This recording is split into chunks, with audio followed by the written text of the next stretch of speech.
Test cricket is trying to fight for its place alongside the more charming, glamorous version of T20. So needless to say, the format needs to do all it can to be more competitive and make it more exciting, not just for cricketers, but fans and watchers too. But Pakistan has come under a lot of flack during that first test against England in Multan. The good news for Pakistan, they won the toss and batted first. They managed to score 556 runs over the course of 2 days. Some good knocks under the belt for certain key players who've been under pressure. The good news ends there. Yes, the bad news is all the rest of it. Well, and there's quite a bit of it. First, here's why Pakistan were able to rake in that many runs. The track was a belter, so flat that you could drive a truck right over it without any bumps, and it's irked many former cricketers, particularly the Englishmen.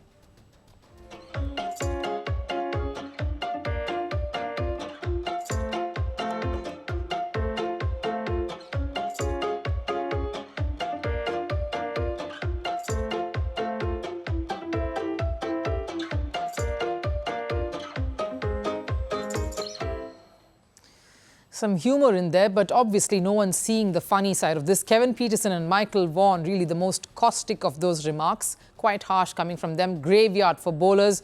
Vaughan called it a road. Fans, of course, did their bit to troll the Pakistan Cricket Board in particular for dishing out what clearly was the most poor pitch on offer in an international test.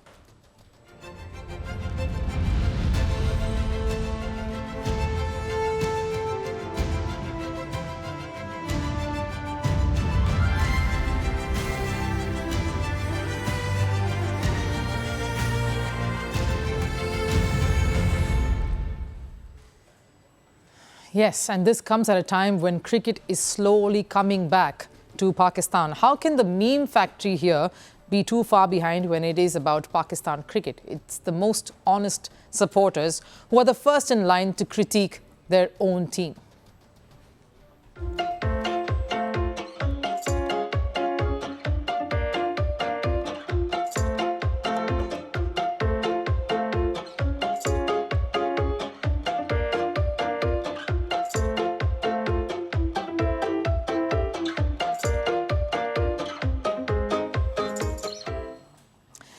But that's not all. Babar Azam, who recently stepped down from the post of captain of white ball cricket, this happened after that connection camp that happened on the 23rd of September. He was not spared at all.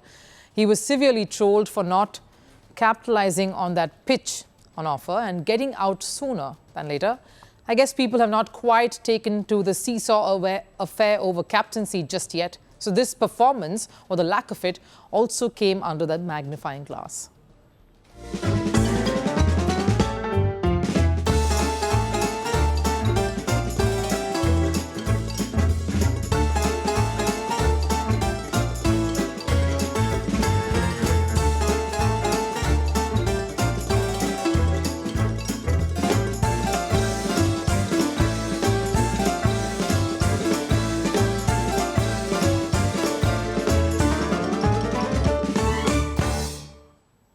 But in all seriousness now, why even offer such conditions which are bound to make for a drab, dull affair in the first place? The thing is, Multan in fact was not the first choice of venue. Like we pointed out just here some days back, Pakistan Cricket Board had to move that venue to Multan ahead of this series when they realized that a lot of the work across their other venues would be jeopardized. This is because of the renovation work that is underway to get the venues ready for the Champions Trophy that's scheduled to take place in Pakistan at the start of 2025. The 3 venues that have been shortlisted for that ICC event, you know it, we want to say it again, Lahore, Karachi and Rawalpindi. Rawalpindi is still going to host a test in the series, the last one. But Pakistan were forced to slate in Multan as a venue to host 2 of these 3 tests. More joy for batters and a nightmare for the bowlers, unless, of course, there's a different pitch that's miraculously more drastically different.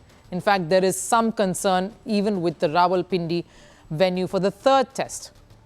That will essentially put a halt to the work that's going on under progress.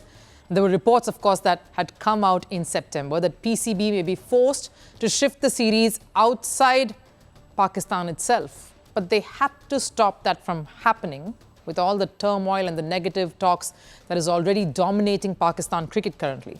The last thing PCB chief Naqvi wanted was a series being pulled out of the host's hands, especially with an ICC event around the corner. So this last-ditch effort by the board that clearly seems to have backfired has what left of this particular series, of this being held in Multan. Because let's not forget, England will bat on this. And they will be licking their lips at the prospect of giving Pakistan the perfect fielding practice after especially bowling out close to 150 overs. The sad part is this has come at the cost of the beauty of Test cricket and a pure contest. Firstpost decodes the U.S. election. Explains how America chooses its president. Your primer on the race to the White House. Everything you need to know about how America votes and its global implications. U.S. Election Explained. Every Monday and Thursday only on Firstpost.